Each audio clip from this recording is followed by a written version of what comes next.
America's being run by a bunch of teenagers in Congress. Teenager is one way to describe the oldest group of men and women in America. What? Let me explain. So what is an adolescent?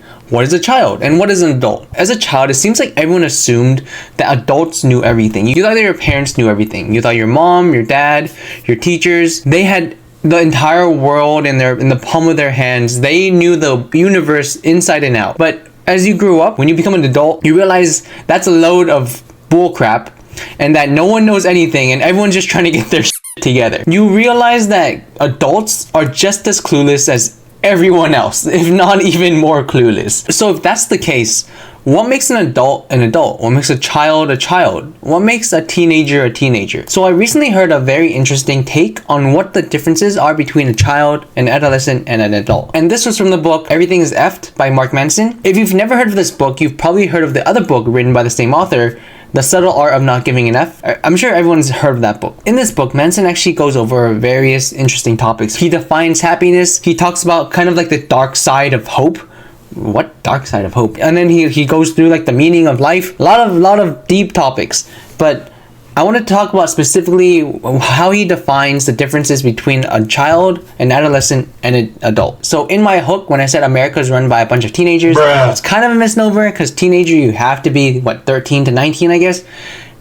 Adolescent is a better word. Adolescent as defined by Mark Manson. You're not necessarily a teenager. You can be a young adolescent. You can be an old adolescent. Like you can be a really, really old child. You can be a really, really young adult. These categories aren't defined by age, based on the definition from Mark Manson. The differences between a child, an adolescent, and an adult all have to do with values, their sense of values, and how they act according to those values. So first up, what makes a child a child? A child, by Mark Manson's definition, is someone who acts purely based off of their pleasure and pain, right? They act purely on hedonics. So does this make me happy? Then I'll do it. Does this make me not happy? Then I won't do it. For example, if you're a child and it's the first time you ever touched a hot stove, you learned that's gonna make me sad, that's gonna give me a lot of pain, so I'm never gonna touch the stove again. Or another example, the first time you have your first bite of ice cream, oh, ice cream is good, so I'm gonna eat more ice cream because that makes me happy. So children act purely based off hedonics. They don't yet have a sense of morals, right? Whereas adolescents and adults, they do have this sense of morals. They do have this sense of values. Children are still building that sense of values. They haven't experienced the world enough to have created that sense of values. So that's what a child is. So what is an adolescent? What is an adult? And what is the difference between the two? Both an adolescent and an adult have a sense of values and a sense of morals. So what's the difference between the two and how do we differentiate? So an adolescent, according to Mark Manson, is someone who has this sense of values, but oftentimes their sense of values might not match their sense of morals. I might be kind of mixing up some of the authors and some of the books together, but this is the message that I got from Mark Manson. And in an adolescent's case, they have a sense of values and they have a sense of morals, but this sense of values might not match their sense of morals. They might act morally, but they only act morally if it aligns with their sense of values. For example, if someone doesn't steal, are they an adolescent or an adult? In this case, they could be both, right? Because in both cases, they want the item that they're trying to steal, but then they don't do it. Now, why don't they do it? In the case of an adult, they don't steal because stealing is bad, right? It's just not the right thing to do, so stealing is bad. That's why adults don't do it. But in the case of an adolescent, they don't steal, not necessarily because stealing is bad, but because they don't want to go to jail, right? Or they don't want the repercussions of what happens if someone sees me stealing.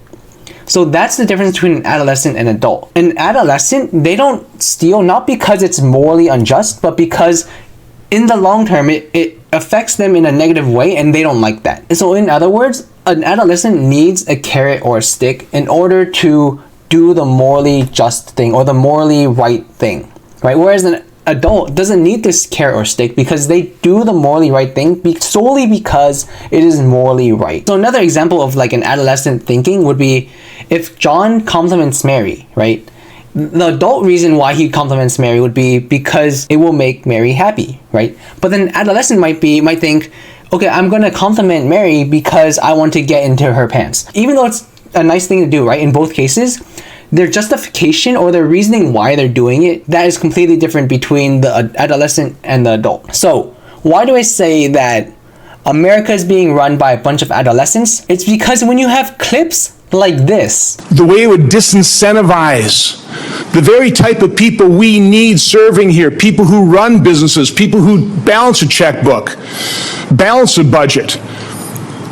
Those people don't want to serve here because we're already making it so unattractive. This would make it vastly more unattractive. It's when the people that we vote into Congress, we vote into office, when they say that the only reason why they're in office is because they want to have the incentive of being able to beat the market, of being able to make millions and millions of dollars trading stocks based off of insider information. And yes, this counts as insider information because when you know what legislation is about to be passed, what legislation is about to be spoke upon, and you trade based off that knowledge, that is more insider information than an actual insider in the company. If the only reason why you're in Congress is because you need to have the financial incentive in order to successfully trade stocks and beat the market, in order to know this insider information and trade before you destroy the economy or before you pump it to the moon, if you need an incentive to do the morally right thing of actually making America as good as it can get, then you're just a piece of immature teenager. Also, just a rant. This guy says, oh, there's disclosures that we need to do. There's laws. You look at this. Look at this. Look at this. Look at this. Look at this. Look at this. You need disclosures? You're talking about disclosures? Traded August 4th. Filed August 15th. Traded July 21st. Filed August 14th. This is off by 3 weeks. I've seen worse. I think I saw a June somewhere here. Look at this one. May 13th, 2024? Are you 2024? You filed more than a year later. Are you out of your mind? Disclosure? What disclosure? If you can do something like this,